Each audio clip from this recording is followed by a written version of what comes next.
thank you for coming. Can you hear me okay? Yeah? Okay, brilliant. So yeah, thank you. Wonderful introduction. I don't even need to introduce myself. So as said, I'm going to try and cover this massive topic about sort of science illustration and where I think it should be heading, really.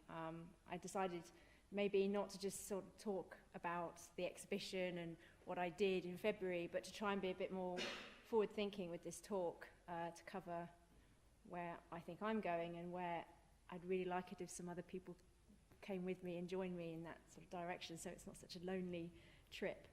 So I decided to take this quote that was from the Shirley Sherwood Gallery's first publication from Peter Crane, to say that botanical painting remains as important today as it was 300 years ago. It is still the medium of choice for professional botanists wishing to illustrate their scientific work. A painting brings to life even the driest botanical description and the most uninspiring of specimens. And this is true, although I would argue that it's not just botanical painting, it's all botanical art.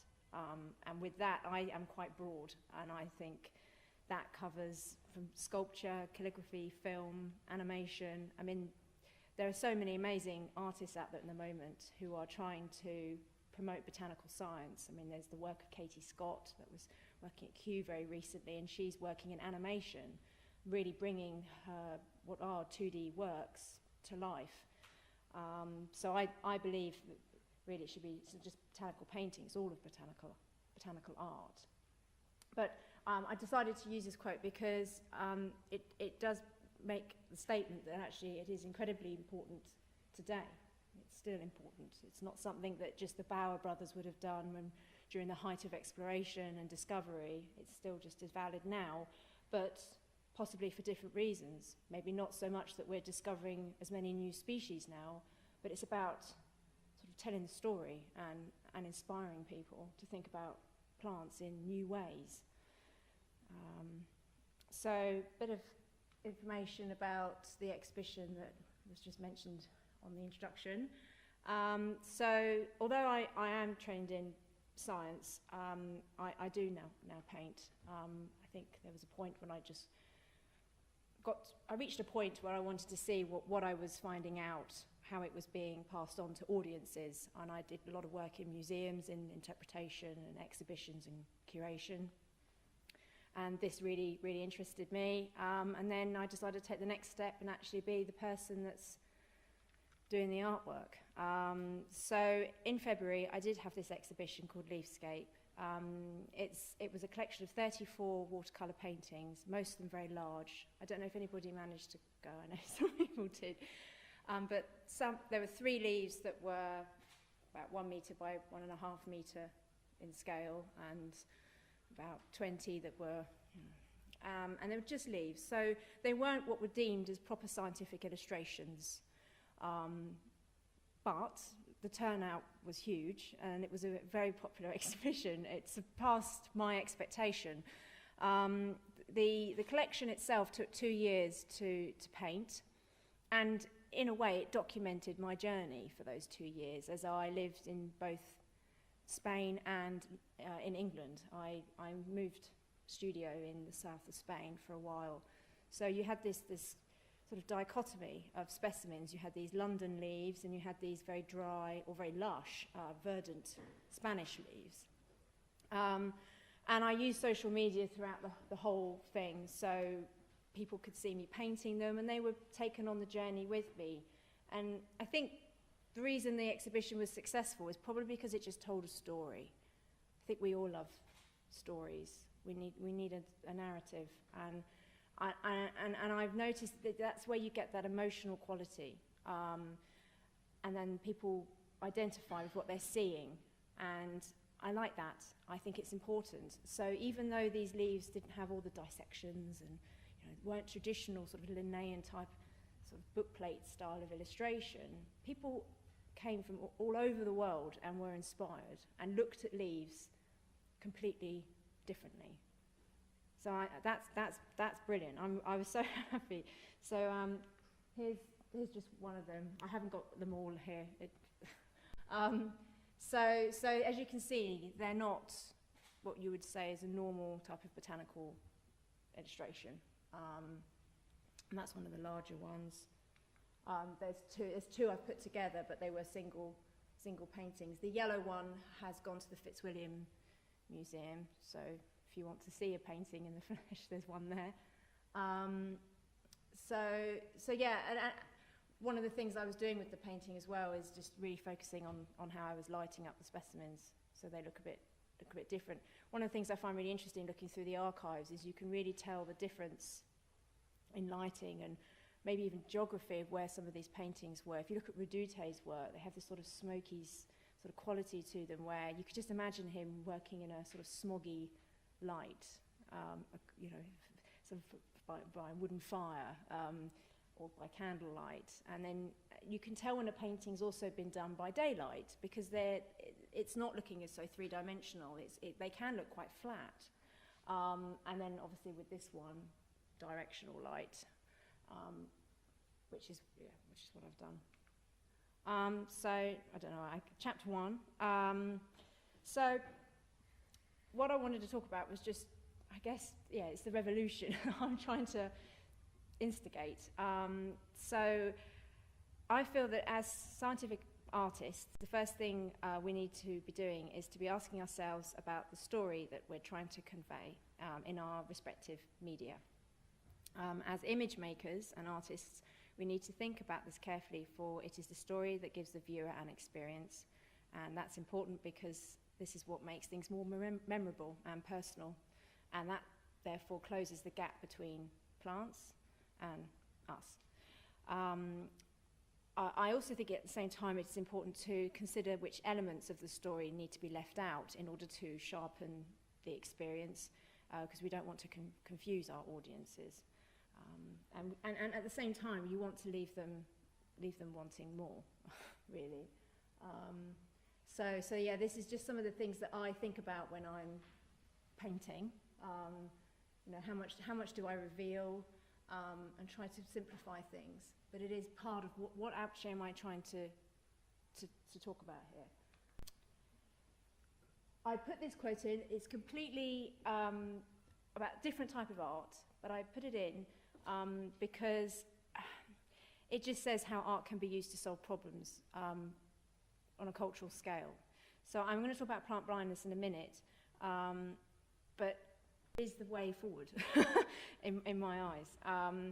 So we have got artists in the botanical arena that are already doing this. So I don't want to say that I'm the only one. I mean, you think about people like Rob Kessler and the things that he did with Kew. He's here today. Lawrence Hill is doing work. He's thinking outside the box brilliantly. And people like even Rory McEwen, who wasn't even a botanist, but again started getting people to look at plants in a completely different way. So, I mean, my frustration has always been that these artists have always seemed so marginalised, and they sort of exist in their own little pocket and aren't really considered as botanical illustrators or popular visual artists. And I just feel that art like theirs needs to be more accepted. I mean, I mentioned Lawrence a bit later, but I was really happy that you got a gold medal, didn't you, this year? Well done. That he's, got there, because I think, I don't want to have a go at institutions, but I feel that there isn't enough weight put on the story and the idea when it comes to science illustration now. So I know the Royal Horticultural Society, for example, obviously have to have parameters in order to put everyone on the same level when it comes to giving medals, but that also can actually prevent, it can stagnate the work. I don't think it basically, for me, means it makes it harder for people to come at it from a new perspective with a new idea. And I think more merit needs to be given when it comes to bold initiative and ideas in these older societies where obviously they have a traditional way of looking at things. So the practice of early botanical art was obviously first developed in medicine, and illustrations had an important role in herbals by transmitting information to individuals so that the plants could be identified without the use of words. So through means of observation, illustrations would depict the plant with its key features throughout an entire life cycle. And more recently, botanical illustration has been used in many different fields of biological study, and over time, scientists have developed strict guidelines for this type of illustrative work, creating a highly specialized visual language that is still used today. And although this is useful in science practice, I believe that that there are different ways of doing this, and this restricted form of language slightly breaks down the sort of spirit of our inquiry. I know they have a purpose, but there are other avenues. One of the things I often ask myself when I'm painting is science illustration abstract or representational? And in some cases, it strives to be representational. But one cannot get away from the fact that scientific plates are abstract in that they are formed by the artist filtering the information of an observable phenomenon and selecting only the aspects which are relevant for a particular purpose. And I think this is important to remember because it's quite contradictory of us to think, oh, wow, that illustration is beautiful because it's so real. It's just got it just perfectly. Because it's not what we're striving for here. No illustrations are real. And even the scientific plates that you see, I remember once I was illustrating a tulip and I was so busy looking at what I was doing, I didn't realise that it was a 5-petaled one. So if I'd submitted that to Kew Gardens, they would have said no, because that's not typical. So scientific illustrations are, I think, abstract. So when illustrating, we don't really capture the real thing, and I believe that even the photographic illustrator Nikki Simpson, who does these photographic plates, so she's photographing the real specimen. It should be like the real thing, but it's not because of the way she composes the page, and no plant grows like that, with all of its flowers and things all pulled apart with all the scale bars around it. And I think Nikki possibly is like an example of something that is the closest to the real thing. But as I said, no plant grows like this. Lucy Smith makes these beautiful pen and ink plates for Kew with complete life cycles which flow around the page. But again, this isn't real. There's a lot of information in these illustrations, but it isn't real. No illustration is. And I think this is a really good thing. I think you can take that point that it isn't. It's telling a story. I mean, Lucy's pieces are they flow around the page, so you get the whole life cycle. So she's telling a story. That's why her work is so, well, it's brilliant. She's probably one of the best contemporary pen and ink illustrators, I think, because she thinks about what she's doing on the page and how she constructs it. It's not just a pretty composition. I went to one of her lectures at Chelsea Physic Garden, and she described how she goes about her work, and it's really thought out, so that she's trying to make it easier for the viewer to see all the information and take it all in. So now I've said that now there are botanical artists questioning the traditional use of botanical illustration, and this can be seen through a number of artists. So this is why I've put Rachel Pettis-Smith up here. She presented an 18-foot long painting using the plant material from the herbarium at Kew Gardens, and it illustrated the new biological classification system based on the new DNA sequencing. And I think this is a bold and beautiful statement to the advanced level of our scientific knowledge. It's not traditional at all. She's using traditional techniques, as in watercolour on paper, and she's got the information from a traditional sort of way of keeping specimens, which is from herbarium, but the actual composition is refreshing. It tells a story in a completely different way. I've just put this here to enable some of the people that I'm inspired by. Rob, I don't know if you know these people, but Rob has been working with Wolfgang Stuppy. He did the big electron microscopes that they showed in Kew Gardens. Lawrence Hill, who I mean, it's a very complicated process of taking lots and lots of photographs and merging together, so you get this beautiful detail in his photography. But what I really like is the way it's arranged. It's not arranged like a Linnean plate. He groups the plants differently so that it's a different story again. So all of the same part of a plant from a whole group, from the genus, you can compare like, flowers in that group. So it's a different way of presenting information. I'm going to go through these artists a bit. I think I've got some of their work. Yeah. So Makoto Uzuma. I mean, this isn't science illustration, but this got into the newspapers. So it's putting. I'm really worried about how botany is becoming a bit of a dead science, and people aren't interested in plants. I mean, I didn't talk about Wonderseeing Drusilla, but you know, that plant blindness is happening. People do not consider plants anymore, and I feel quite rare in my generation to be so interested by them, particularly in a botanical sense, not a horticultural sense. I think horticulture is obviously still very popular because it's sort of glamorized on television slightly, but people don't look at the weeds around their feet anymore and go into the countryside and know what they're looking at. In my generation, they don't. So I was really happy to see things like this in the newspaper.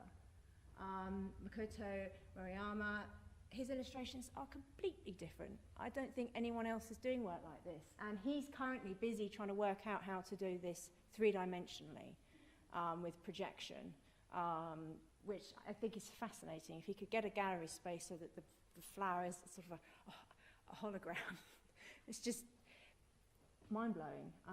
And I think actually also his illustrations are really beautiful, even though they're done on the computer.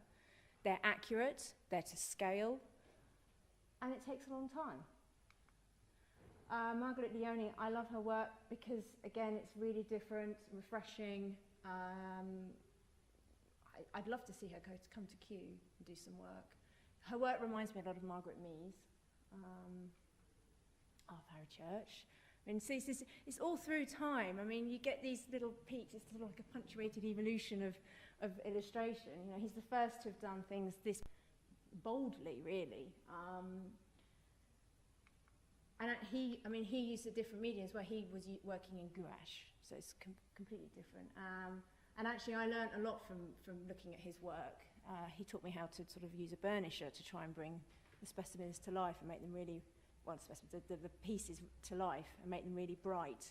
So you can get this bright luminosity that you would get with Rory McEwen's work, but you could get it on paper just by using a burnisher and not having to fork out hundreds of pounds for vellum. So you know, these people are important. Rob's work, I was mentioning earlier, and Rory. Here's some of Lawrence's, sorry, I hope you don't mind. So as you can see, the different sort of grouping going on. And I just want to quickly mention wall charts because, well, I just think, again, it's another way of depicting information.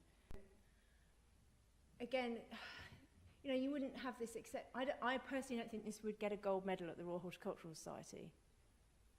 I also don't think this would probably appear in something like the Curtis's Journal. But they're really popular today, even though they're quite old. They had a role at their time. Sorry that this has kind of gone off the screen. They had a role. They were there as educational tools, but they're still inspiring today.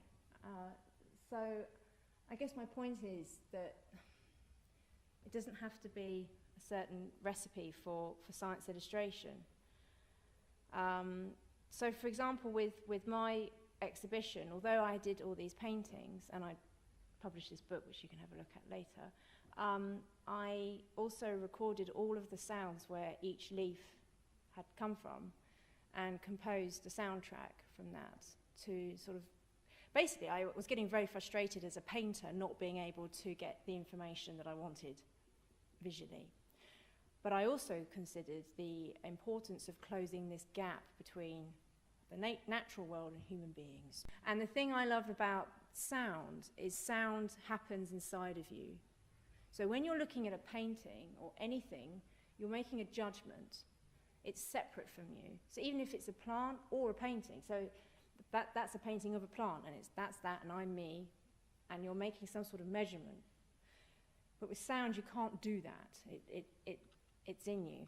There's no gap. And I really like that idea, because it's bringing nature inside of you. So to have the visuals of the paintings with the sound just expanded the story even more.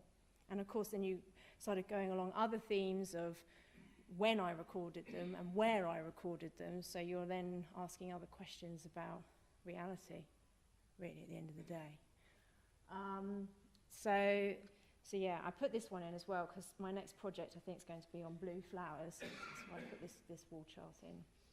This is something I've decided to put here because if this gets published online, I'd like to direct other illustrators towards this talk and get them to think about these things. So this is why I put this here, mainly for them. But to be a good illustrator, you need to be able to be creative and think outside the box, but you also need to be quite ruthless in your editing. And it's a really hard space to occupy. Because you can just go completely off-piste and then it doesn't make sense to anybody. And one of the places I'm in at the moment is also because I had a good idea and I had an exhibition, and then now what do I do? And it's really difficult when you've done something good. It really is. Because it's not like playing a concerto again, or I've put here running a marathon, because these don't have the idea. The idea in itself is a magical lottery.